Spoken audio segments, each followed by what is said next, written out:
Isai, viewers and listeners on the show. As Uno all knows, it's exactly the time for the second segment of the show known as Once Upon a Time in Africa Random Show. Yeah man, this program or show is sponsored by Rabadon Electrical Engineering. Contact the electrical experts for all kinds of electrical wares and accessories. Alpha Mailing. Also do this in all kinds of mailing machines like corn, maize, coconut fufu machines and more. This is my message to the youth. Yes, to keep the fire burning on the show, don't forget to click on the subscribe, follow, like, share and notification button below and to comment as well. Remember that every time. Isai, in Yoruba tradition, Obàtálá, also called Orisa, is often honored as the first Orisha, created by Olodumare, the supreme god, who is the father of all Orishas. In the beginning, there was Orun, the sky, and Aye, the endless water. Olodumare sent Obàtálá to create solid land. He was given a snail shell filled with sand, a white hen, a black cat, a palm nut. Obàtálá poured the sand onto the waters, set the hen down, and the hen scratched and scattered the sand, spreading it wide to form lands. The first dry land was considered the sacred cradle of humanity. The palm nut grew into palm tree, providing food, oil, wine, and shelter, symbolizing abundance. The cat kept him company, showing that companionship is divine. Olodumare tasked Obàtálá with modeling human forms from clay. He shaped the bodies, and then Olodumare breathed life into them.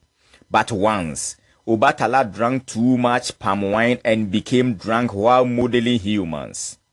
Because of this, some humans were born with physical difference and disabilities. When he sobered, Obàtálá swore never to drink palm wine again and became the protector of people with disabilities, seeing them as sacred. Due to this drunk act, Oduduwa, the second Orisha, took over the mission and completed it. This created rivalry between their followers, since Obàtálá is associated with wisdom, purity, fairness, creativity, and peace. Obàtálá's worshippers stress purity and wisdom, while Oduduwa's highlight kinship and earthly authority. Obàtálá is usually represented by the color white, symbolizing clarity and spiritual balance. Obàtálá is seen as the king of white cloth, wearing only white to reflect his purity. He is often approached as a judge, a peacemaker, since he listens with patience and fairness.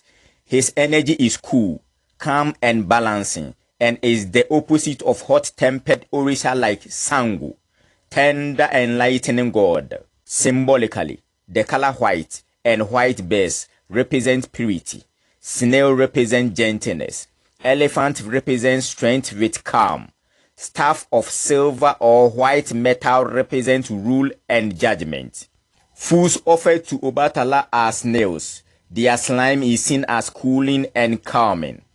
White foods like rice, coconut, kola nut, milk, pure water in white calabashes, so depending on the tradition. Shrines and temples found especially in Ile-Ife, where he is said to have first descended. His temples are always decorated with white cloth and chalk. His priests wear all white and avoid palm wine or anything considered hot, spicy, red, fiery. No palm wine, no excessive heat, no violence are his taboos. The Oshugba feast, which is Obatálá's festival, is held yearly. Songs, dancing, drumming ceremonies, and the battle drums are used to call his presence for peace and justice. His followers wear white for an entire year after his initiation, cause Obàtálá is called the king of white clothes.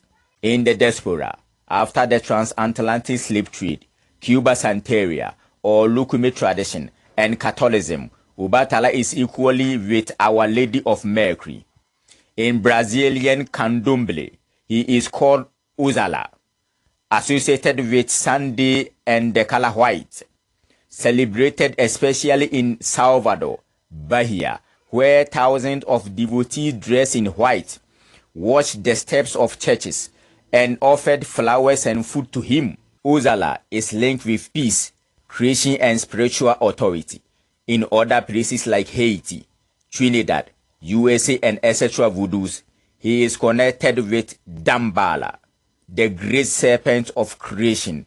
In the USA, within African American spiritual practices, Obatala has become a symbol of justice, purity, and equality. People still pray to Obatala for clarity of mind, peace in their homes, justice in conflict, and protection of those with disabilities.